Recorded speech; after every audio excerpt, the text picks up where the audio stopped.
Ndagusuje wowe nteze amatwi muri aka kanya, urasuhuzwa na Padiri Janvier, nkaba ngiye kukugezaho abatagatifu duhimbaza tariki ya 12 Kanama. Tariki ya 12 Kanama duhimbaza abatagatifu Jeanne Françoise de Chantal, Mutagatifu Clarisse, Mutagatifu Hilaria wahowe Imana mu kinyejana cya 4, na Mutagatifu Porker Benedictin wahowe Imana mu kinyejana cya 8. Ngiye kubabwira muri make ibyaranze Mutagatifu Jeanne Françoise de Chantal. Ni mukanya.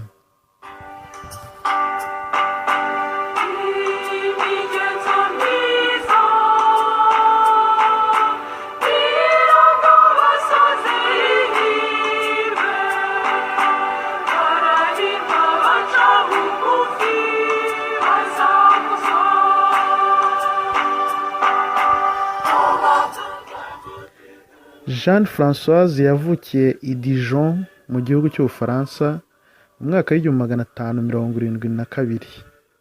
Yitabye Imana mu mwaka w'1641 afite imyaka 69 y'amavuko.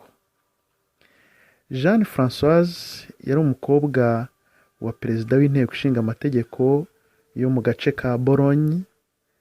Ise akaba yitwaga Benigne Frémyon, akaba yari umugabo w'umukristo. Izina Jeanne Françoise de Chantal arikomora ku mugabo we wamushatse w'ahantu bita Chantal. Ubundi amazina ye yahawe n'ababyeyi ni Jeanne Françoise, ubundi agafata n'izina rya se Frémyon. Jeanne Françoise ni umuntu wahuye n'ibyago byinshi mu bihe bitandukanye by'ubuzima bwe. Afite amezi 18 yonyine yapfushije mama we. Arerwa na se, amwitaho, amuha uburere bwiza n'ubukristo kuva akiri mutoya. Afite imyaka 20 yaje gushyingiranwa n'umuherwe w'ahantu yitwa Chantal, amukunda urukundo rwinshi. Yakundaga gusenga, agakora inshingano ze neza, ariko yagize ibyago byo kubura babiri mu bana be bakiri batoya cyane. Nanone amaze kugira imyaka 28, umugabo we nabwo yarapfuye aguye mu mpanuka yo guhiga. Nuko ibyo byose bimutera kubihirwa mu buzima, ashaka no gutukwemera kuko yabonaga Imana imeze nkaho yamwibagiwe, ikamutererana mu buzima bwe, agahura n'ingorane nyinshi. Nyuma y'imyaka 4 yaje kumva inyigisho za Mutagatifu François de Sales wigishaga ku bijyanye no kwigomwa, cyane cyane mu gihe cy'igisibo. Izo nyigisho Jeanne Françoise zaramufashije.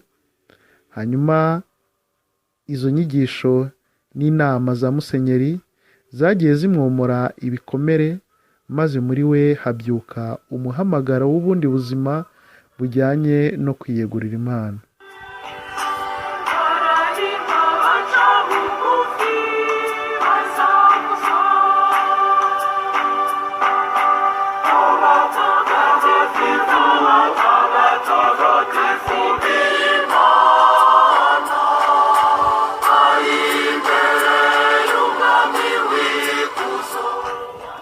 Jeanne Françoise de Chantal yarabanje ashakira imibereho abana be 4 bari basigaye, maze amaze kubishyira ku murongo ashinga umuryango w'abihayimana witwa Les Visitations Sainte Marie.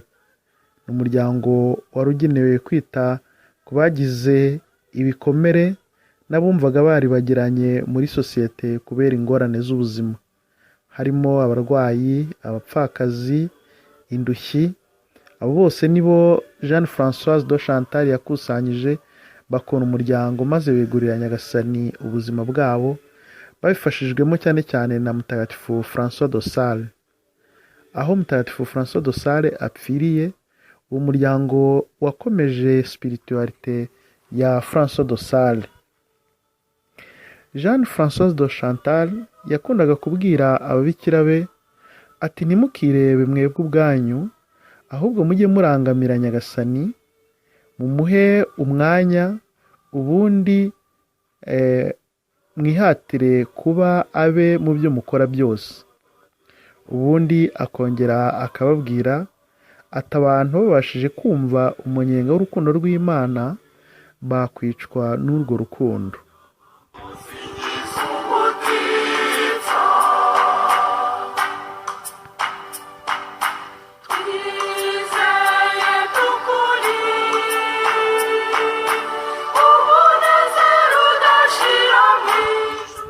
Umunsi mwiza ku bitwa ba Jeanne Françoise de Chantal, umunsi mwiza abitwa ba Clarisse, umunsi mwiza abitwa ba Hilaria n'abitwa ba Porker. Namwe mwari munteze amatwi, umunsi mwiza. Mwari kumwe na Padiri Janvier, naho ubutaha.